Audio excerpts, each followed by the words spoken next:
Olá, seja bem-vindo a mais um episódio do Somos Mais Que Um, o nosso bate-papo sobre carreira, sobre trilhas, sobre caminhos, sobre escolhas profissionais, né? A gente tenta aqui falar com o jovem que está escolhendo a sua profissão, mas também com a pessoa da minha idade que já está procurando uma profissão nova, aquele profissional de meio de carreira que busca também redirecionar a sua carreira.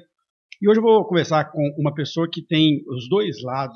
Eu sempre trago pessoas de educação e trago pessoas do mercado. Então, eu vou trazer aqui uma pessoa que está desses dois lados, que é o Lucas Zanetti, que é jornalista, é professor e é pesquisador, que é algo tão ingrato no Brasil, né? Ser pesquisador. Então, Lucas, primeiro eu quero te agradecer muito por você ter vindo aqui, quase Natal já, né? É o que você falou, último compromisso do ano. E eu queria que você contasse um pouco a história, né? Quem é o Lucas, como é que ele foi parar no jornalismo, como é que ele foi parar na educação, como é que ele foi parar na pesquisa, de onde vem isso no Lucas? Cachito, primeiramente, muito obrigado pelo convite. Eu tenho acompanhado todo o trabalho que você tem desenvolvido aqui no Mais Que Um. Acho que são temas muito importantes que você traz, muito importantes, como você disse, para pessoas de todas as idades, para qualquer pessoa que está pensando na sua carreira, no seu projeto de vida, porque a gente sabe que a carreira é o eixo de toda a nossa vida, né? Não, não Então, dá, a gente às vezes fala, né, Lucas? As pessoas assim, você tem que separar a vida pessoal da profissional. Não tem como, né, cara? A não gente é uma tem. pessoa só, né? A gente é moldado, é estruturado para viver a nossa vida de acordo com aquilo que é o nosso ofício. Nem sempre isso tá certo, a gente sempre pode recalcular a rota, mas não tem como negar que é algo muito importante das nossas escolhas de vida, né? De certa forma, nós nos definimos, né, pela nossa profissão, por aquilo que Sim, nós fazemos. Assim. é algo que a gente dedica muito tempo, né? E você pediu para eu comentar um pouco da minha história.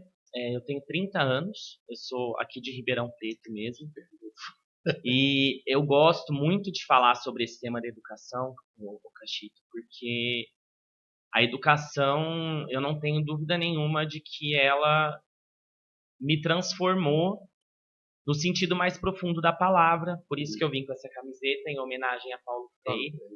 Tão Porque atacado tão atacado injustamente. injustamente por quem não compreende, O que é que uma é, das características da nossa sociedade, sim, né? A gente atacar o que a gente não compreende com muita superficialidade. Mas a educação, ela me transformou. E a educação, quando eu digo, a gente tem que dar nome aos bois. Os professores me transformaram, né? perfeito. Sabe que, desculpa, só porque você falou uma coisa que é muito profunda. Eu também tenho um valor, dou um valor muito grande para a educação, porque a educação transformou minha vida também, né? Eu venho de uma família pobre, de um bairro pobre em Belo Horizonte, e todos nós, os quatro irmãos, né? Meus pais, apesar de não poderem ter estudado, né? Incentivavam muito a gente a estudar, e todos nós estudamos até o final, e até o final, digo assim, até a formação, né? E transformou a vida de todos nós. Isso aí é fantástico. A segunda coisa que você falou, eu conversei isso ontem aqui com o professor Caio Guim, lá do Colégio SEC, do Espaço Cultural, e ele falou exatamente a mesma frase que ele falou, né? Assim, a gente não valoriza o professor. Né? É uma profissão que está desvalorizada. Exatamente. E eu acho que quando eu me formei no ensino fundamental e médio, já era bastante desvalorizado, né? Até porque não faz tanto tempo assim. Mas eu acho que essa questão, para mim, ela foi também. Eu vim também de família pobre, eu estudei a vida inteira em escola pública. Quando eu cheguei no ensino médio, para você ter ideia, eu não sabia que eu podia entrar na USP, na Unesp. Eu estudei aqui na Escola Estadual Alberto Santos Dumont, ali no Sim, Sumarezinho. sim. E quando eu entrei no ensino médio, eu tive duas professoras, muitas outras, mas essas duas principais que estão aqui em Ribeirão Preto, se elas assistirem, espero que elas vejam, que é a professora Vera Borges, de Filosofia, e a professora Laici Leite, que dava Sociologia na época. Hoje ela está na Educação Infantil. Mas elas, logo quando a gente entrou no ensino médio, nas escolas públicas, essas professoras levaram um projeto que se chamava Fórum FAAP de Desenvolvimento, que era feito pelo Colégio FAAP, Sim. que era recém-inaugurado, eu acho que era 2011. Uhum. Ele tinha acabado de abrir aquele ali da Avenida Independência. Sim, sim. E eles fizeram esse fórum com escolas públicas e particulares. E o Santos Dumont era uma das escolas públicas participantes.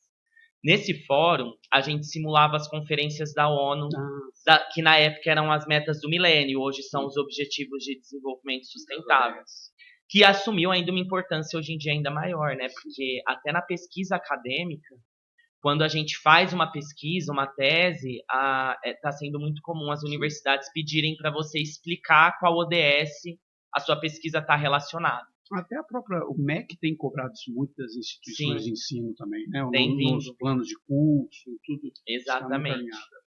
Na época, era ainda as metas do milênio, e aí você tinha cada ano um tema. E aí, o primeiro que eu peguei era promover a igualdade de gênero e fortalecer a autonomia da mulher. É exatamente assim o nome, porque são coisas que marcam a gente. E cada um dos alunos, eram 4 grupos de trabalho, e cada um dos alunos representava um país, como se fosse uma simulação da Conferência da ONU. E aí você tinha que criar uma carta de intenção do país, como que o país ia se posicionar, como que o debate ia acontecer. E aí você tinha a sua fala inicial, o debate, o documento que saía dali. E era algo que eu nunca tinha vivido, era muito diferente. Porque não se discutia ainda isso que a gente discute hoje de metodologia ativa. Sim. Né? A sala de aula era ainda aquilo. Mais numa escola pública, né? Exatamente. A gente sabe que muitas vezes tem uma dificuldade de recursos. Exatamente. Né?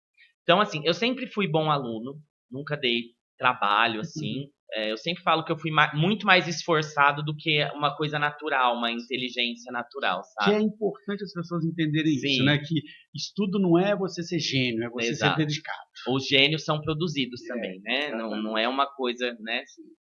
Mas eu cito esse caso, ô Cachito, não só pela importância das professoras levarem um projeto, mas pelo incentivo, porque acho que até hoje, muitos alunos de escola pública, se precisam fazer qualquer coisa com alunos de escola particular, já se colocam numa posição com receio. Sim. Né?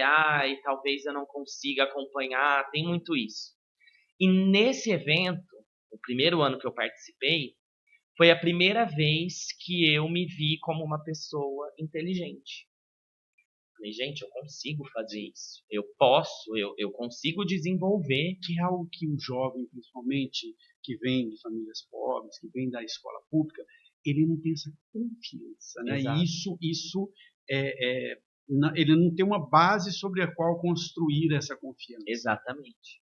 E aí foi importante esse processo de ter, que a gente usa muito essa palavra, que é o empoderamento. Sim. Né? Às vezes a gente usa muito para a questão da mulher, o empoderamento feminino, e às vezes mal utilizada, palavras que vão sendo banalizadas. Muito banalizado. Mas o empoderamento é você realmente ter contato com o seu poder mesmo, né? Com aquilo que está dentro de você e que às vezes você não vai enxergar. E no segundo ano eu comecei a trabalhar. Trabalhei, não sei se pode citar nome de marca. Vontade. Na Humanitária, loja de calçado ali tem um do grande centro. Amigo que trabalha há muitos anos. Tá? Então, foi meu primeiro emprego de carteira assinada. Então, no segundo ano eu já fui para lá. E aí, quando deu o terceiro ano, eu estava nessa situação vou me formar, estou trabalhando, mas eu quero passar no vestibular. E aí eu fiz a empreitada de tentar conciliar os 3. Aguentei até mais ou menos agosto, depois eu saí do trabalho para tentar pegar aquela reta final. E assim, eu realmente criei um hiperfoco ali que até hoje eu não sei de onde vem. Porque eu acho que é o propósito. É o propósito. É isso, assim. Eu acho que não era algo... Porque eu não venho de uma família, Cachito, que tem muita essa coisa da disciplina. Assim. A minha mãe, ela tem a 4ª série, é uma pessoa muito batalhadora e tal, mas de um jeito diferente do que o que, às vezes, essa educação formal exige da gente. Que é a organização, o objetivo, o foco, aquela coisa assim. Então, eu não tinha muito exemplo, porque eu fui o primeiro da minha família a me formar, a passar por um vestibular. E aí eu consegui criar esse hiperfoco e passei na Unesp em jornalismo de primeira. E jornalismo foi uma escolha? Como é que foi essa história do jornalismo? Eu não sei. Esse é um ponto que eu quero discutir depois, é o jornalismo. Falando da parte da carreira, eu não sei se eu vou ajudar muito os nossos ouvintes e espectadores, porque eu tive uma convicção do jornalismo que era mais forte antes de eu fazer a faculdade. Mas, Lucas, deixa eu pegar alguns pontos que você falou, porque você já falou tantas coisas muito valiosas. A primeira coisa é essa questão, né, de vir de uma família que, às vezes, ou de um ambiente, né, no qual a educação não é tão valorizada. A gente sabe, o Brasil ele é muito dividido, né, e ele tem diferenças sociais, econômicas muito grandes. E a gente sabe que em grande parte da nossa sociedade o estudo não é visto como algo tão importante assim. É mais importante você trabalhar. E ainda mais agora, né, que as redes sociais falam que para que formar, né? E olha que coisa interessante. O meu filho ele faz parte de um projeto na escola dele, chama Estudantes que Ensinam. E eles vão para escolas públicas ajudar, né, os alunos a aprender a ler, a escrever, uma série de dificuldades. E uma das percepções que meu filho teve, né, logo quando ele foi as primeiras vezes, foi assim, pai, não é que os alunos têm uma dificuldade, às vezes o menino tem 10, 11 anos, é quase analfabeto, semi-analfabeto, mas não tem ninguém em casa, né, para poder incentivar, para poder, às vezes vai na escola para comer, né? E isso é uma coisa que a gente tem que entender que existe realmente, né? É difícil e é raro essa sua história de alguém que sai deste meio que tem todos os outros pontos muito positivos, mas que realmente não tem essa valorização da educação, né? Isso é um ponto fundamental. Segundo, já para pegar o gancho que você começou aqui agora, é o seguinte, você é o episódio, acho que 106. Eu vou te falar que 60% das pessoas que vieram aqui foram fazer um curso superior, se formaram, ou no meio do curso falaram, gente, não é nada disso que eu queria. Muita gente mudou, você como professor sabe, evasão escolar. Muita gente forma e nunca mais vai para fazer aquela profissão. Né? Então, isso que aconteceu com você é muito comum. É comum. Assim, no meu ambiente, os meus pais sempre trabalharam muito. Então, meu pai, principalmente, porque eu fui criado pelo meu pai, muito mais do que pela minha mãe. Meu pai é motorista, né, e de van, assim, faz excursão, várias coisas. E ele sempre trabalhou de uma forma, assim, uma sobrecarga de trabalho, porque eu tenho mais 3 irmãos, nós somos em 4. Aquelas Então, famílias. exatamente. A minha mãe também dava muito suporte, mas a gente sempre morou com meu pai. E essa questão que eu sempre falo que é algo que a gente sempre vê como algo muito negativo, mas eu também vi algo positivo no sentido de os meus pais, eles me incentivavam a estudar sim, mas ao mesmo tempo que não virava uma pressão e uma obrigação no sentido de você precisa fazer direito, você precisa fazer medicina, você precisa ganhar muito dinheiro e só perseguir o dinheiro. Lucas, o podcast surgiu por isso. Por quê? Com meu filho com 16, 17 anos, agora 17, ele convive com todos os amigos dele e ele mesmo relata, e eu vejo nos amigos dele, conversando com os pais, que são nossos amigos, essa pressão. Às vezes não é uma pressão assim, você tem que fazer tal coisa, mas é aquela pressão, se você fizer tal coisa, você sabe. Ele já se pressiona, né? Não vai ter muito trabalho. Sim. E meu filho vai fazer história, já decidiu, ele está ainda como treineiro, né? Está no segundo ano, mas ele fez Unicamp agora, o vestibular, passou nas 2 fases. E ele fala que quando ele diz que vai fazer história, que ele quer ser professor, ainda mais depois desse projeto aí, ele se apaixonou pela história da educação. Ele fala, não, as pessoas olham para mim e falam assim, como é que você vai viver? Né? Então você vê, se um outro amigo de 17 anos fala isso, é porque ele está ouvindo isso dos pais. Exato. Essa pressão, ela é muito forte. Outro dia desse eu estava entrevistando alguém, não lembro exatamente quem falou isso, mas que ele falou o seguinte, e ela é maior ainda quanto mais alto é o nível econômico da família. Porque a família não quer que a pessoa arrisque nada, ela tem que fazer a trilhazinha, né? Exato. E eu acho que isso é uma questão que revela essas desigualdades do Brasil, de certa forma, também, porque a profissão no Brasil ela é muito ligada também a essa ideia das elites brasileiras, né? Então, as profissões de prestígio e as profissões de menos prestígio. Sim. Então, você tem uma desvalorização que gera também desinformação, porque com uma graduação em História, tem muita coisa que dá para você fazer. Muita coisa. E, assim, claro que a gente tem todas as questões da desvalorização econômica de algumas profissões, mas eu conheço muitas pessoas que fizeram esses cursos e que encontraram caminhos de buscar, né, viabilidades econômicas. Independente do que você faça, se você for bom e fizer aquilo Exato, com coração, né? Exatamente. Mas aí o jornalismo, já que você falou dele, vamos falar do jornalismo. Quando eu pensei, estava decidindo assim, eu me via muito bem na comunicação. Eu me via muito bem como uma pessoa. Eu entrei no jornalismo pelo idealismo e eu saí dele também pelo idealismo. Eu costumo dizer isso. Assim. Eu fujo um pouco do jornalismo hoje em dia, apesar de ainda exercer jornalismo. Mas eu tinha muito essa ideia de que o jornalismo ia ser uma plataforma de transformação social, que é o que vários alunos ingressam com essa mentalidade. E eu costumo dizer que ele pode ser, né? Mas quando você está pensando em algo sobre determinado curso, você acaba tendo uma visão muito romantizada, idealizada, enviesada, porque você quer acreditar que aquele é o melhor curso. Então você não quer, quando você está escolhendo algo que você vai fazer a vida inteira, lidar com os aspectos negativos daquilo. O que, ao meu ver, é um dos problemas que a gente tem quando a gente fala de escolha de carreira. Sim, eu discuto isso muito no colégio que meu filho estuda, e eu ajudo nesse sentido, vou lá dar palestras sobre algumas coisas, que assim, principalmente nessas profissões mais tradicionais, né, o professor Cláudio Romualdo, quando veio aqui lá da Metropolitana, ele falou isso, né, que nós somos um país de bacharéis, né, a gente tem que ser o doutor, né, doutor em não sei o quê. Se vende uma ideia na mídia, no próprio jornalismo, né, nas mídias em geral, na TV, muito idealizada, que ser médico é aquela coisa linda, maravilhosa, mas não vê que o cara tem que passar madrugadas e madrugadas numa emergência. Advogado, que lindo. Tá, o advogado que é top, aquele cara que construiu uma carreira. Exato. No início você vai, né, pegar pouquíssimos casos. Um dentista que tem que fazer um investimento absurdo para criar um consultório. E quem que ele vai atender no começo? Então, existe uma idealização que eu acho que grande parte dessa frustração que você falou vem disso mesmo, né? E eu acho que é papel da escola e dos pais mostrar o outro lado também.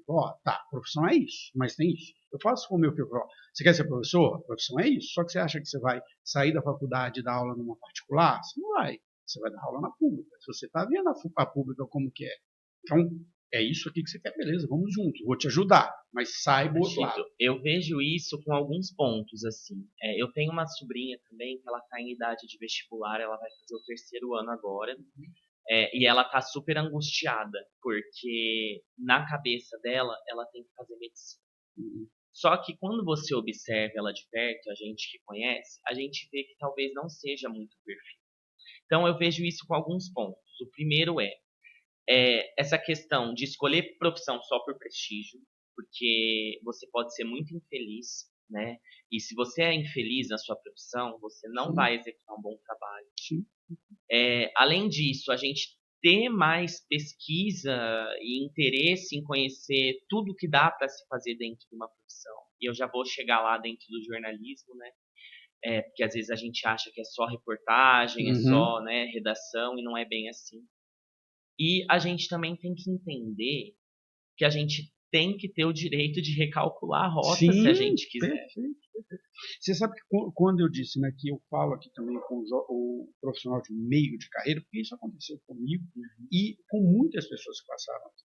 Às vezes você começa a carreira por causa pela faculdade que você fez, ou porque foi o emprego que você arrumou, algumas pessoas porque era a empresa do pai, aquelas coisas assim, você começa a carreira. E aí você vai caminhando ali, você está com 30, agora eu acho que você não chegou lá. Mas você vai caminhando na sua primeira década de trabalho, tudo bem, você não gosta de algumas coisas, gosta de outras, você vai se adequando ali. Quando chega lá pelos 35, entre os 35 e os 40, cai uma ficha. Você fala, cara, o que eu estou fazendo com a minha vida? Isso aconteceu comigo, eu era executivo de uma grande empresa, tinha puta de um salário. Virei um dia para minha esposa, vai começar daqui a pouco, eu falei, não faz sentido mais isso, eu estou doente, a gente não tem tempo de nada, eu não sou feliz no que eu faço, o dinheiro é legal, mas... E foi quando eu decidi ser professor. Né? Eu falei, o que eu gostaria de fazer na vida e fui buscar isso. Então, isso que você falou de recalcular a rota é mais do que um direito, assim, é o que acontece na grande maioria das pessoas. Acontece com muita gente. E tem que acontecer sem ser um tabu, né? Sem Sim. ser sinônimo de fracasso, sem ser sinônimo de algo extremamente negativo. Eu tenho uma amiga, também com 30 anos, que a gente fez escola junto, inclusive ela estava nesse fórum que eu comentei no começo. Ela se formou em biomedicina aqui na Barão. A pandemia fez ela largar a carreira. Ela cancelou o registro profissional dela e ela está se redescobrindo. E ela se preparou para isso, né? Claro, ela teve um planejamento para ela fazer isso de alguma forma, né? E eu costumo dizer que, no meu caso com o jornalismo, não é que eu não entrei de cabeça no jornalismo exclusivamente, né, por um desencanto com a profissão, mas sim porque a área acadêmica me fisgou. Primeiro, quando eu comecei na graduação, e aí é uma das vantagens ou desvantagens também, pode ser interpretado dessa forma, de você estar no ambiente da universidade pública, que ela te permite você ter um contato. Hoje em dia, na verdade, as particulares têm isso, antigamente não tinha tanto. Né, de você ter uma iniciação científica, sim. De você ter... Hoje elas precisam, né, fazer isso. Exato. Né? Tá muito mais imposto pelo MEC, né, inclusive isso. E a questão da curricularização da extensão também, para manter o tripé universitário, né, ensino, pesquisa e extensão unido. Mas eu peguei, assim, quando eu estava já no segundo ano de faculdade, eu fiz uma iniciação científica na área de sociologia da comunicação. E eu comecei a pesquisar um portal de participação política que se chama Vote na Web. E lá você tinha todos os projetos de leis que estavam tramitando no Congresso Nacional. As pessoas podiam votar se eram a favor ou não. Isso em 2014. Né? Então a gente está falando de um momento que a política começou a entrar em ebulição, né? A partir ali quando teve eleição, um pouco antes, né? Desde as jornadas de junho de 2013. Então, lá você tinha o projeto na íntegra e a ideia era investigar como que esse tipo de ambiente digital favorecia, a partir da arquitetura de informação, do web design, uma série de elementos técnicos, poderiam ou não favorecer a participação. E eu comecei a entrar na pesquisa, comecei a receber bolsa. Eu me formei em Bauru, que é uma cidade que tem pouquíssima oportunidade de estágio, bem menos do que Ribeirão. E o curso de jornalismo da Unesp sozinho já forma 90 alunos por ano. Então são turmas muito grandes e ainda tem a Unisagrado, que tem jornalismo também. Então uma concorrência enorme para uma cidade que não é muito grande. Um mercado pequeno. Um mercado bem pequeno. E eu não consegui fazer estágio em emissora na minha graduação. Não consegui. E acabei indo para essas oportunidades de pesquisa e acabei vendo que eu era muito bom naquilo e que aquilo me dava muita satisfação. Realização, que é uma coisa que não é só financeira. Né? Ao mesmo tempo, eu entrei como voluntário do cursinho Ferradura da Unesp para estudantes pré-vestibular, para dar aula de história, história e redação. E quando eu entrei na sala e eu comecei a fazer o projeto do cursinho, eu vi que fazia muito mais sentido para mim. A educação, a sala de aula, está acontecendo isso comigo, aconteceu comigo, ela te encanta, né? Assim, quando você entra a primeira vez, ela muda a sua vida. Ela encanta. E aí eu dei a aula por 3 anos no cursinho. Então eu me formei professor ali, porque a gente tinha treinamento do curso de pedagogia, da professora Márcia Reis, que sempre conduziu muito bem os cursinhos da Unesp. A gente tinha um auxílio financeiro para fazer isso, então era um voluntariado, mas ao mesmo tempo você tinha pelo menos ali um custo básico, né, um auxílio para ajudar. E quando eu me formei, eu já estava com o meu projeto de mestrado engatilhado, porque minha orientadora quase me obrigou, assim, Sim. porque realmente eu tinha essa vocação, né? E eu fui entrar no mercado de trabalho mesmo depois que eu terminei o mestrado. Você sabe que eu entrevistei aqui o Rodolfo, né, Uhum, o Rodolfo Cruz, uhum, e ele fala isso, que ele teve um caminho parecido com o seu, né, que ele ficou na academia até o doutorado, ele entrou no mercado de trabalho depois do mestrado, ele foi até o final do doutorado. E ele fala como que, de certa forma, né, a academia, nesse sentido, não te prepara para o mercado também, não né? preparo. Ela vai te afastando do Não. mercado, na verdade. Inclusive, um dos assuntos que a gente vai abordar é essa questão das agências de fomento, porque a FAPESP em São Paulo, por exemplo, e todas as outras, até pouquíssimo tempo atrás, ela não deixa você acumular outras funções, ela te prende ali na pesquisa. Faz sentido na lógica da Sim, agência, porque ela está lá para formar pesquisador, sim, e claro que a bolsa ela não pode ser mal utilizada, sim, de você ter aquele investimento e não entregar uma dissertação, uma tese que corresponda àquele investimento que foi sim, sim. feito. Mas tem esse lado negativo de você também se afastar um pouco e depois você ficar meio, tá, O que que eu vou fazer? quantos doutores são contratados no Brasil, né? Na área da comunicação, como que a gente consegue absorver isso? E aí que vai complicando, né? Antes da gente entrar na pesquisa, deixa Uhum, eu voltar no jornalismo e para a gente falar um pouco sobre essa profissão.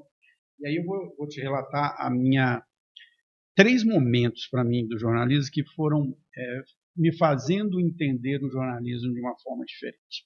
O primeiro deles foi assim, quando eu comecei a lecionar, em 2006, mais ou menos, logo depois, se não me engano, 2010, por ali, teve a desregulamentação da profissão do jornalista.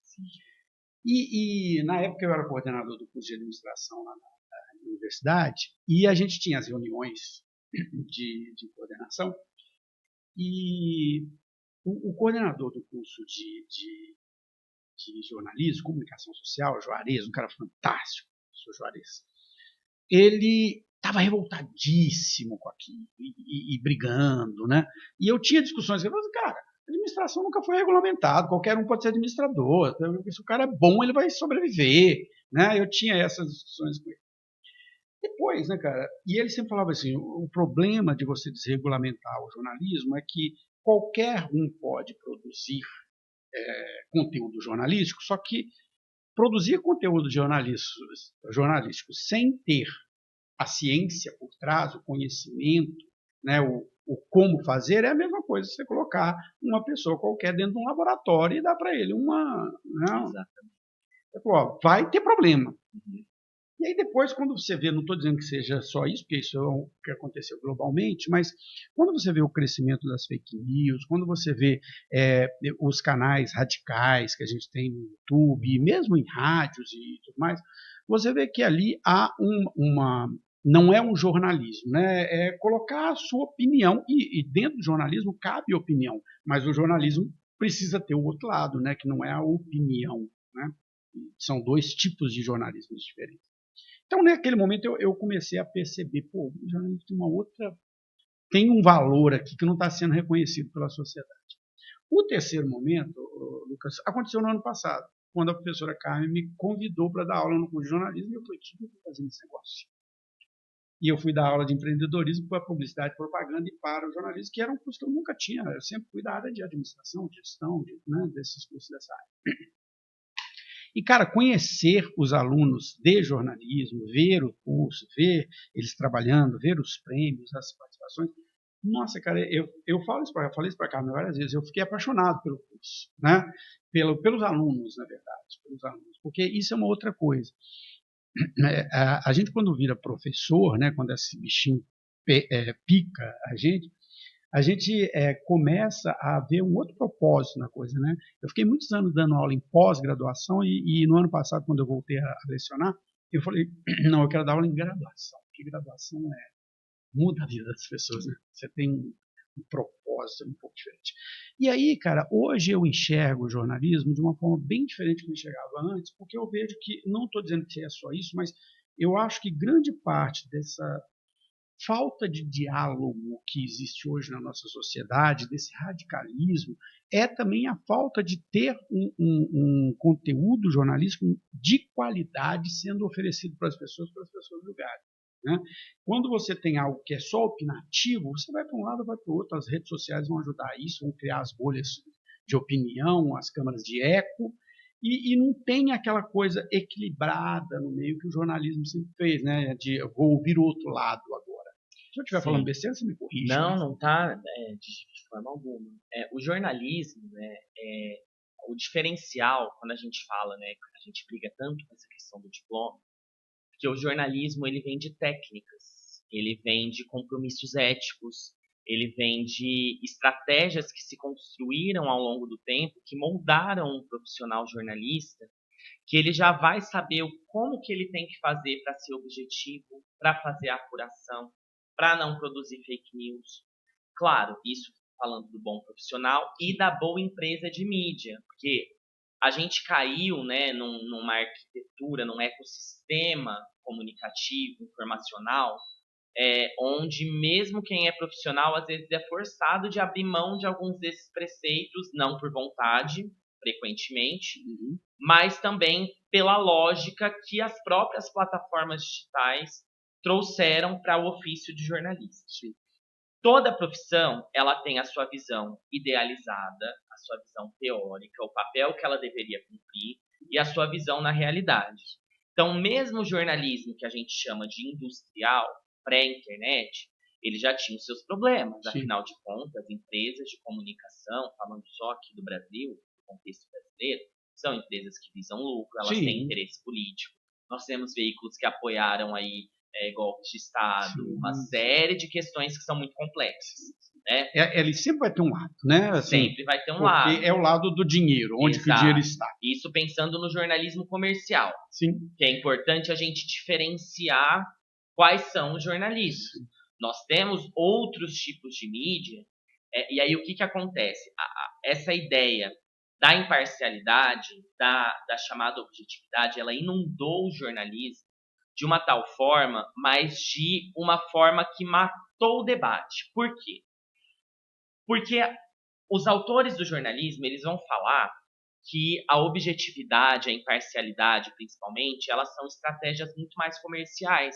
Porque se um veículo de comunicação, ele reivindica que ele é objetivo e imparcial, é um escudo para ele. Porque qualquer um que contestar, ele vai apresentar, olha, mas a gente fez isso porque a gente não tem lado, a gente é neutro. E só quando você consegue ter uma visão muito profunda daquele discurso, de como que é um modus operandi daquele veículo, daquela empresa jornalística, que você entende que ela tem sim um lado. Sim. Isso inundou o ofício do jornalista até hoje. Tem profissionais aí que podem me matar com essa fala, que vão discordar frontalmente de mim. Mas o que aconteceu você mascara um discurso que é ideológico com essa ideia de objetividade e neutralidade que qualquer analista do discurso já sabe que não é. E aí, quando você tem um jornalismo que ele é socialmente comprometido, esse jornalismo é entendido como um jornalismo ativista ou militante. Não comercial. O que é erradíssimo. Porque se você está defendendo valores constitucionais, valores dos direitos humanos, das declarações universais dos direitos humanos, defendendo seres humanos e não interesses que estão além da humanidade, interesses do poder, do dinheiro, enfim, da política, você está fazendo um jornalismo que ele é humanamente comprometido. E aí a gente tem uma autora, que é a Cremilda Medina, que você falou do diálogo, antes da gente estar nessa era da desinformação, das bolhas, né, que a gente fala bastante, ela lançou o livro que é Entrevista, um diálogo possível, e também a ideia do jornalismo com a filosofia positivista, que aí já é algo bem mais denso, né, não cabe a gente destrinchar tanto aqui, mas que ela vai falar que o jornalismo é um diálogo social e é uma construção social da realidade. Mas você tem que deixar claro da onde você está partindo. Entendeu? Porque aí sim você está sendo honesto com o seu leitor. Então, estou partindo do ponto de vista de tal lugar. Porque assim, tudo que você está falando, a gente amplia para a própria vida em sociedade. Você não vive em sociedade sem ter suas crenças, as suas formas de pensar, a sua história, de onde você vem, né? Isso, eu já tive a oportunidade de morar em vários estados do país. E todas as vezes que alguma pessoa fala para mim alguma coisa, né? Assim, aqui em Ribeirão, quando eu mudei para cá, as pessoas falam assim: eu não conheço ninguém que pensa tal forma. Assim, mas você já saiu de Ribeirão Preto? Quem saber o que é o Brasil? Porque o Brasil não é Ribeirão Preto. Né? Eu já tive discussões de falar para pessoas assim: bicho, você mora na zona sul de uma das cidades mais ricas do estado, que é o estado mais rico Você acha que você é representativo de alguma coisa? A gente perde essa dimensão. E acho que isso é interessante que você falou, porque é o seguinte: agora não vamos citar nomes, mas essa semana está acontecendo uma grande discussão sobre a imparcialidade do jornalismo, né, por causa de um lançamento de uma empresa jornalística aí, e que se falou desses dois lados e tudo mais. E nunca, né, e não só no Brasil, essas grandes empresas de mídia, elas sempre vão ter o lado que é o seguinte: qual é o lado que é mais interessante para mim, que vai me dar mais dinheiro nesse momento, que pronto. E isso está muito claro até nas próprias posturas, né, que elas têm. Agora, é interessante observar do outro lado que o desenvolvimento da internet, das redes sociais, dos fóruns, dos blogs, também deram espaço, isso eu discuti lá com os alunos de jornalismo, deram espaço para você criar coisas fora desse mainstream também, né? Ou seja, assim, quando eu entrei para falar de empreendedorismo para o jornalismo, todo mundo olhou para mim e falou assim: de empreendedorismo.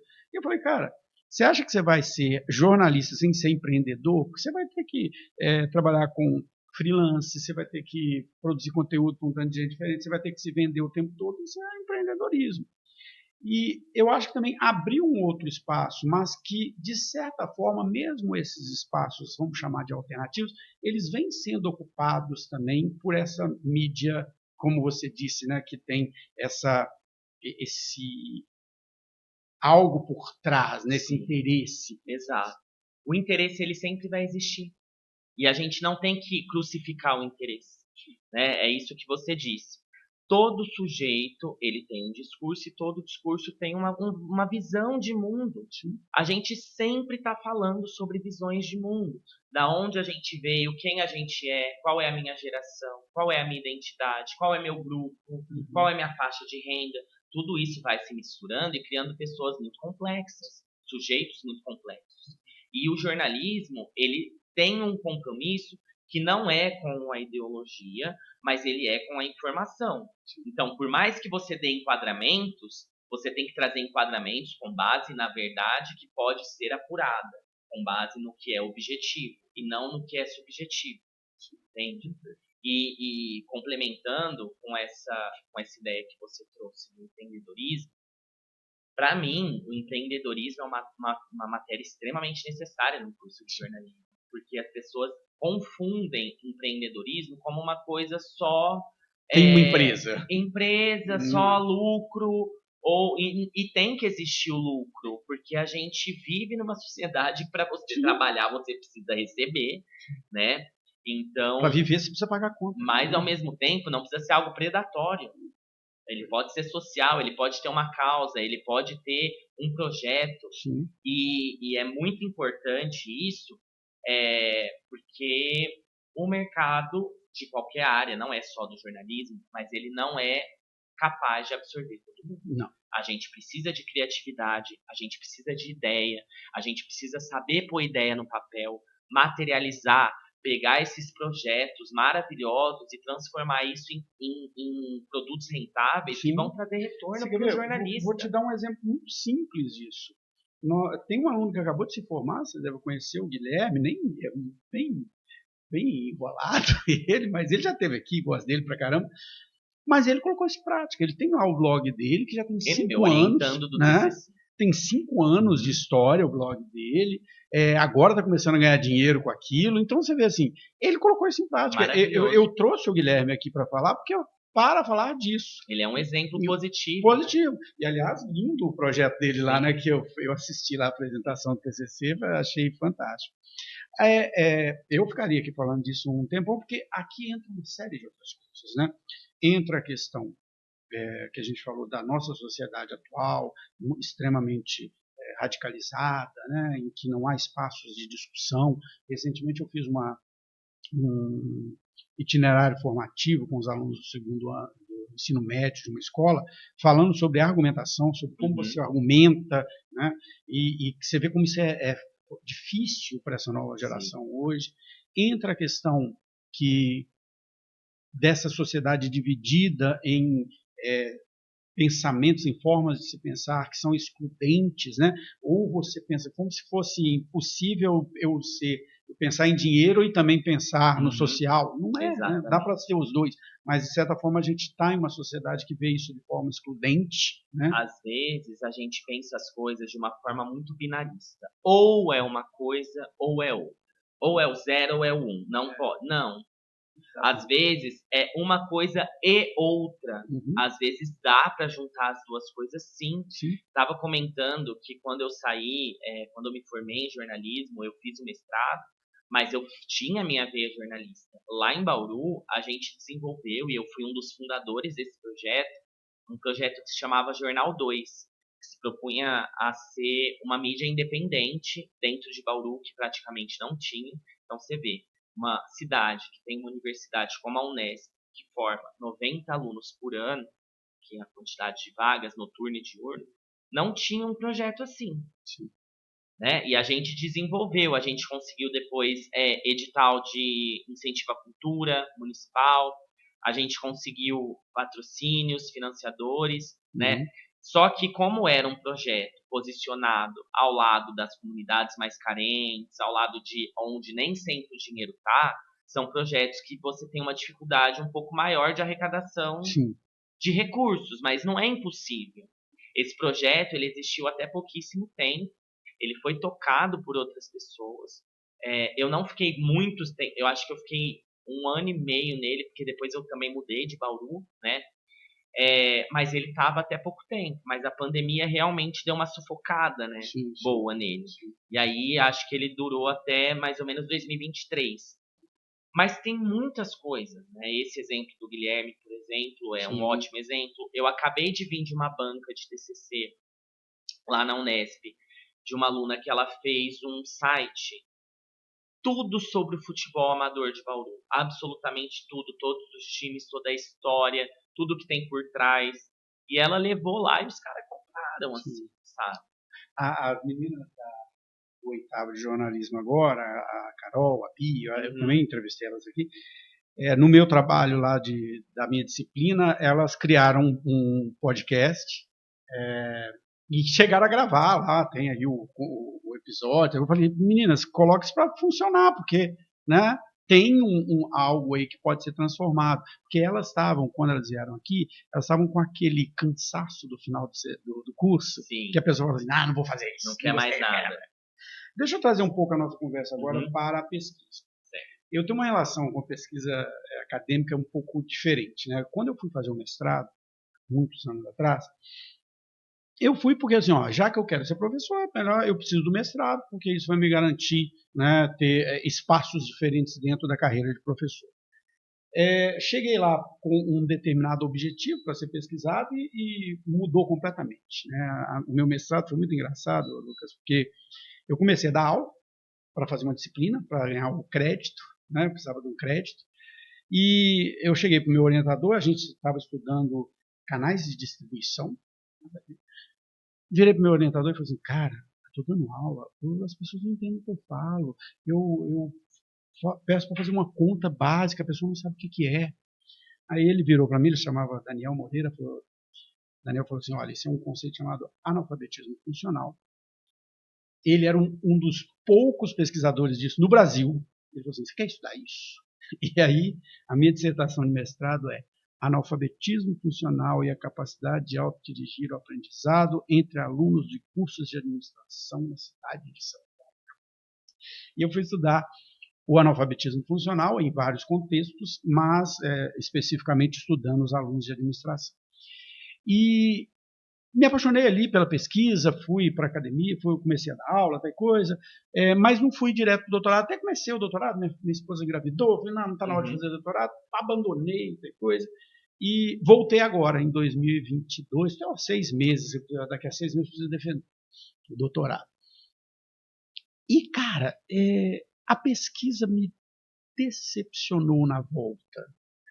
O meio acadêmico, e eu estou dando a minha opinião, eu quero ouvir a sua, ele se tornou, na minha impressão, meio que um clube de bolinha, em que a gente só fala para a gente mesmo, e fica e não se fala para a sociedade, não se joga essa pesquisa para algo prático, real. E eu estou falando de administração, estou falando de um curso assim, essencialmente prático, né? E eu vejo a academia muito afastada do cotidiano. Você que é um pesquisador e foi por esse caminho, qual a sua percepção? Eu concordo. Não tem como negar que isso é algo que existe em diversas áreas do conhecimento. Mas, ao mesmo tempo, de novo, né, eu sei o que aconteceu aí na minha trajetória, porque eu fujo a muitas dessas regras no sentido de ter encontrado lugares que não são assim. Como que eu posso te dizer? Eu acho que a gente tem uma estrutura que ela precisa ser repensada. Até porque acaba ficando isso dos pares com os pares, conversando entre eles, e aí você se mata para fazer um doutorado. Esse doutorado, além de você não conseguir dialogar com esses pares, porque eles não vão encontrar, não vão achar aquilo suficiente, você não consegue dialogar com os alunos, porque é algo abstrato para eles, como você disse. É a especialização da especialização da especialização, né? A cobrança por produtividade é absurda. E no Brasil a gente associou a carreira de pesquisador e de professor de uma forma que talvez não seja a melhor, né? Porque nem sempre um bom pesquisador é um bom professor e nem sempre um bom professor é um bom pesquisador.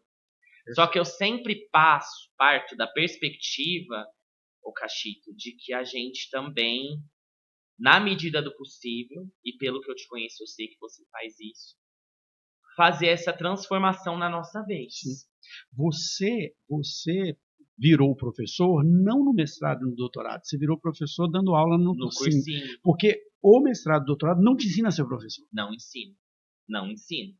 Se você depender só do mestrado e do doutorado, e aí é que está a falha, porque o doutor, grande parte da perspectiva de carreira dele passa pela docência. Mas você não é ensinado a ser docente necessariamente num programa de pós-graduação. E em muitos momentos isso é até limitado. Voltando para o exemplo da FAPESP, que é uma agência de fomento à pesquisa, que é a maior do Brasil, nem assim, você consegue fazer um estágio docência de 4 horas só. Nada além disso. Se eu, por exemplo, hoje tiver uma nova bolsa da FAPESP de modalidade de pesquisa, eu vou ter que abrir mão de todas as minhas atividades de docência. E eu vou ter que escolher entre uma ou outra. O que é um absurdo, concordo. É um problemão. Sim. Então, assim, é perfeito no que você falou, porque eu vejo que esse afastamento da academia com o mercado, ele vem da própria estrutura da nossa educação. Né? E é interessante observar isso, que quando você vai para o doutorado e para o pós-doutorado, você vai se tornando cada vez mais especialista em algo, e só você entende daquilo. E até, você falou uma coisa que eu nunca tinha pensado, é verdade. A sua conversa até com os pares é muito difícil, porque cada um está no seu campozinho ali, né? E é um diálogo quase impossível. A pesquisa, por muitas vezes, ela pode ser muito solitária para o pesquisador, né? Então, você acaba desenvolvendo ali, você com o seu orientador, com o seu corpus de pesquisa, com o seu recorte, e você não consegue sair muito daquilo. E aí você defende a sua tese, você publica alguma coisa, outra não, ninguém sabe do que você está fazendo, e é isso que eu acho que entra de novo o jornalismo, a divulgação científica, a questão da linguagem, de você conseguir colocar isso para a sociedade de alguma forma, de você participar de grupos que vão levar aquele conhecimento. Então, vou dar exemplos práticos do que eu fiz na minha pesquisa. No doutorado, eu estudo questões de comunicação e migração, especificamente de brasileiros em Portugal. E o discurso anti-imigração que está crescendo cada vez mais cada forte. vez mais. E quando eu pensei esse tema, não estava assim em Portugal especificamente. Sim. Portugal, o brasileiro estava sendo bem aceito, né? Até quando eu delimitei esse tema, sim. Tanto é que eu ia estudar o ativismo de migrantes. E depois eu tive que incluir o ativismo anti-imigração. Uhum. E as coisas elas vão se complexificando tanto, vão ficando tão complexas, que é outro problema que às vezes a gente tem com a área acadêmica, que é, às vezes você faz um projeto que ele vira uma camisa de força e o seu contexto, nós que estudamos ciências sociais aplicadas, às vezes muda. E você precisa ter flexibilidade de pesquisa, porque senão você não consegue executar. Ele já chega um projeto antigo datado. Sim. Não defendo, Cachito, isso é uma questão assim, que tem que ser analisado caso a caso, que toda pesquisa acadêmica ela tem um diálogo direto com o mercado. Porque tem coisa que não vai ter esse diálogo. Né? E isso é um papel da pesquisa também. A pesquisa também tem esse papel de ser... Né? Tem vários tipos de pesquisa, por exemplo, modelos na Europa, que você faz em determinadas áreas do conhecimento, já o doutorado junto com parcerias com empresas. Sim, sim. E na cadeia produtiva, mas na você produção. tem a pesquisa não aplicada também, que precisa ser feita. Ou pesquisa social, que está analisando contextos. A gente tem áreas para tudo. E esse é um outro problema, que às vezes a gente não lembra que ciências humanas são ciências.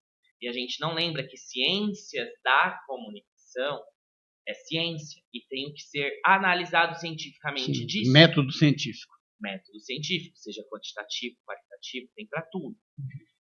E quando eu fui fazer a pesquisa, eu sempre tive essa preocupação. E as agências de fomento, elas têm cobrado isso. A gente tem, além da divulgação científica em revistas acadêmicas de alto extrato, a gente precisa fazer divulgação científica em jornais e revistas, trabalhando junto com a imprensa. A gente precisa promover eventos sociais. Então, vou te dar um exemplo. Fazendo essa pesquisa sobre questão de polarização, desinformação, discurso anti-imigração, que faz parte do que eu tenho investigado, quando eu estava esse ano, eu fui para Portugal de novo, para fazer uma das etapas do meu pós-doutorado, que eu faço na ESPM. Sobre isso, eu organizei um grande evento na Casa do Brasil de Lisboa, para ter essa aproximação com uma associação sem fins lucrativos que atende imigrantes brasileiros lá, com documentação, regularização, que está atuando inclusive politicamente para que direitos imigrantes sejam preservados. Porque, assim, um rápido contexto, Portugal teve toda essa transformação e esse ano aprovou uma lei que endurece a migração para lá. Né? Uma lei absurda que proíbe que dificulta, né, até o reagrupamento familiar. Ou seja, se você é oferecido uma vaga de emprego para você lá, você pode ter muita dificuldade de levar o resto da sua família. Coisas nesse sentido. Então, é muito complicado o que tem acontecido, né, essa virada. E a gente estava discutindo o papel da desinformação sobre a imigração. Porque todo esse contexto político, ele é produzido. E é isso que a gente parece que é tudo muito espontâneo. E não é. Não é. Então, um dos papéis sociais da minha pesquisa foi trabalhar essa divulgação de como esses mecanismos comunicacionais, porque sou da comunicação, como as plataformas digitais, os mecanismos da comunicação, da desinformação, dos processos atuam na percepção anti-imigração que estava acontecendo. Então, a gente fez um evento, a gente convidou, além de mim, jornalistas brasileiros que atuam lá diretamente com imigração, a comunidade indiana, que está sendo também muito atacada lá, a comunidade muçulmana. Então, a gente fez um evento para fazer essa discussão. E é o nosso papel. Então, a gente pode isso faz parte também, isso também é valorizado pelas agências de valorizado, amparo. É valorizado. Mas, ao mesmo tempo, eu reconheço que eu estou num grupo, que é o Deslocar da ESPM, que só estuda migração, que é um grupo com muitos recursos, com pesquisadores sérios, que não tem esse perfil que você descreveu, que é muito comum na academia, de estar pesquisando para si mesmo. A gente tem essa proposta de estar verificando quais são os assuntos mais urgentes dentro do campo da intersecção, migração e comunicação para trazer essas pesquisas. Entendeu? Então, a gente tenta Não ser pesquisar algo que coisas está relevantes. fora da... Né, Não. Sim. A gente já produziu divulgação científica para veículos de todo o mundo. Desde a Europa, na América Latina, em outros continentes também. Então, tudo que a gente está fazendo, a gente tenta transformar isso em divulgação, além do debate acadêmico nos eventos científicos, nas revistas, e eu trago muito isso para a sala de aula também, né? Quando é cabível, quando é pertinente, né? Mas nem tudo que se é pesquisado na pós-graduação cabe numa sala de graduação. Não cabe. Nem E nem deve. Nem deve. Porque a gente sempre tem que lembrar, né? Às vezes isso sai um pouco do nosso radar. A gente sempre tem que lembrar que a graduação, ela é profissionalizante, ela te dá uma profissão. Né? Então, se você vai fazer jornalismo, você vai fazer jornalista. Se você vai fazer administração, você vai fazer administração. Ela é profissionalizante. Então, o que eu tenho que ali na sala de aula, não estou falando da universidade, a universidade tem extensão, tem pesquisa, mas na sala de aula, para a totalidade dos alunos, eu tenho que ensinar essa profissão. Né? Vai ter aquele aluno que eu vou falar, esse cara aqui vai para pesquisa, né? Esse aluno aqui tem uma outra condição. Mas para o grosso ali, a gente sabe, isso é na pública e na privada, né? Assim, a grande parte está ali para aprender uma profissão e exercer essa profissão. Exato. Lógico que a universidade tem um papel da pesquisa, tem um papel da extensão que vai além, né? Por isso que precisa ter essas estruturas. E eu acho também que, mais recentemente, as particulares, né? Por que eu me afastei, Lucas, durante um tempo da educação de graduação, né? Fiquei só em pós, essas coisas. Porque foi aquele momento, lá por 2012, 2013, que foram acontecendo as grandes fusões, as grandes compras. O negócio da educação privada virou só negócio, virou um grande business. Ninguém estava preocupado com qualidade mais, ninguém estava preocupado com nada disso. Eu ouvi de reitores assim, não, você não pode reprovar ninguém, senão gera evasão, né? Então entrega o diploma, algo do tipo. E eu me afastei por isso, porque eu fiquei decepcionado, né? Eu tinha idealizado uma coisa do que era o meio acadêmico, e de uma hora para outra isso era real, em 2006, 7, 8, 9, 10 isso era real, mas quando chegou lá para 11, 12, virou negócio, virou business, todo mundo foi comprando, essas grandes, né? Sim. E aquilo. E hoje eu vi que, assim, mas mesmo neste contexto, existem espaços, né? A gente, como professor, e aí volta naquilo que você contou lá atrás, uma hora que nós estamos falando, sobre o que é o professor. Né? Você falou uma coisa que eu acho que é o grande propósito do professor. Você citou nominalmente algumas professoras que mudaram sua vida. Né?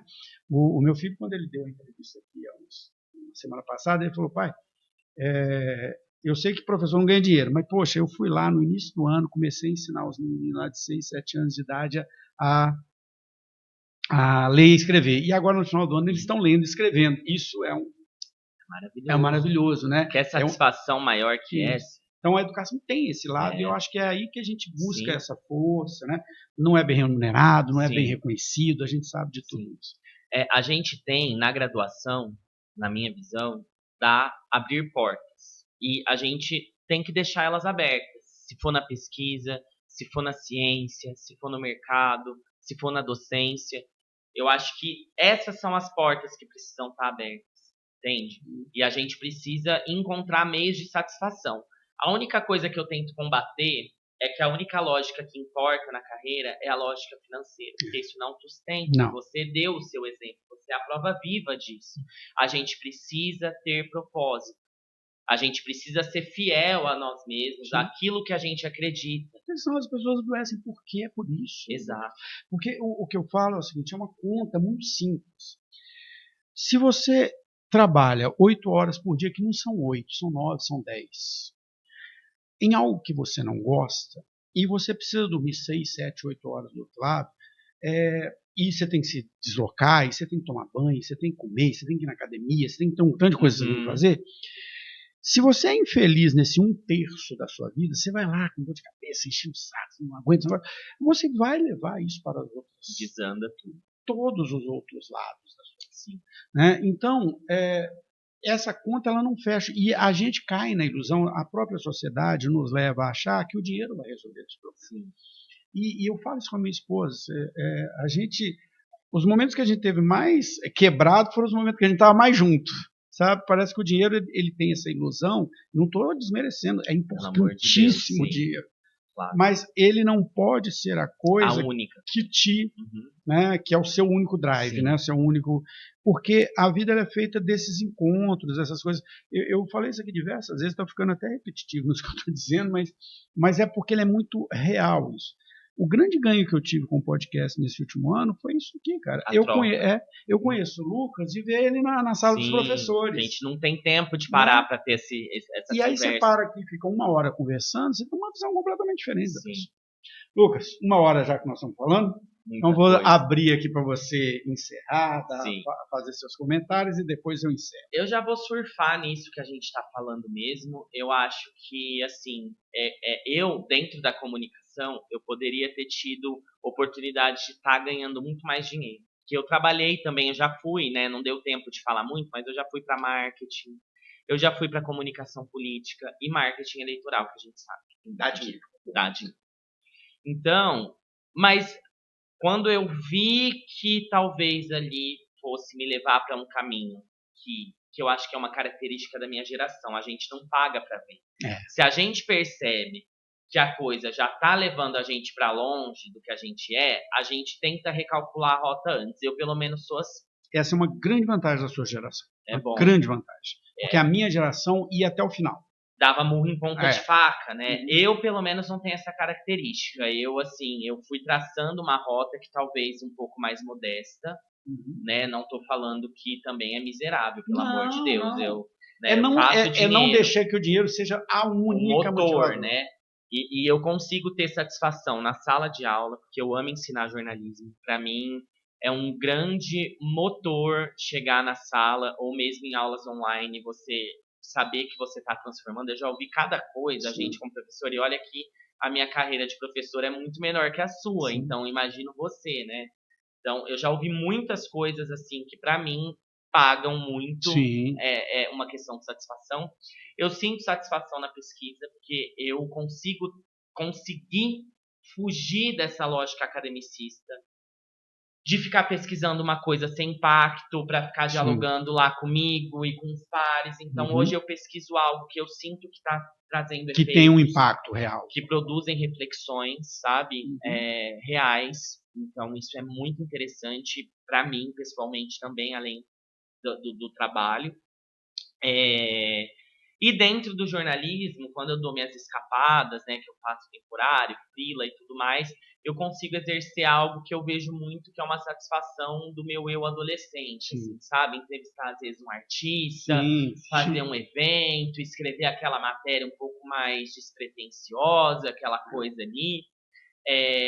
Então, claro que eu estou com 30, acho que talvez o 30 hoje a gente tem que esperar um pouco mais do que o 30 no passado para chegar em lugares que a gente quer.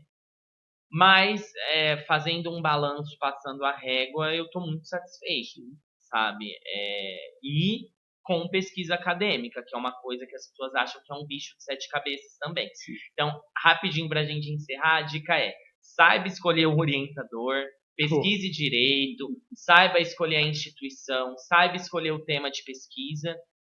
Pesquise, veja com outras pessoas que foi orientando, outras pessoas do grupo, vê se faz sentido, porque senão você pode cair numa presepada mesmo. Muita gente fala isso.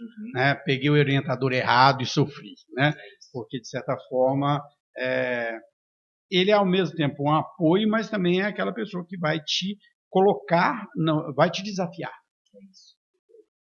Lucas, bom, primeiro eu quero te agradecer bastante de você ter vindo. Eu sei que agora é a última semana, né? Aquela semana que a gente tira, agora eu vou descansar. Né? E você veio aqui, eu te agradeço bastante. Realmente a gente se conhece ali de sala de professores, mas eu sempre me chamou a atenção essa sua relação com os alunos procurando, isso é muito legal de ver. Eu falei isso muito com a Carmen, né, cara?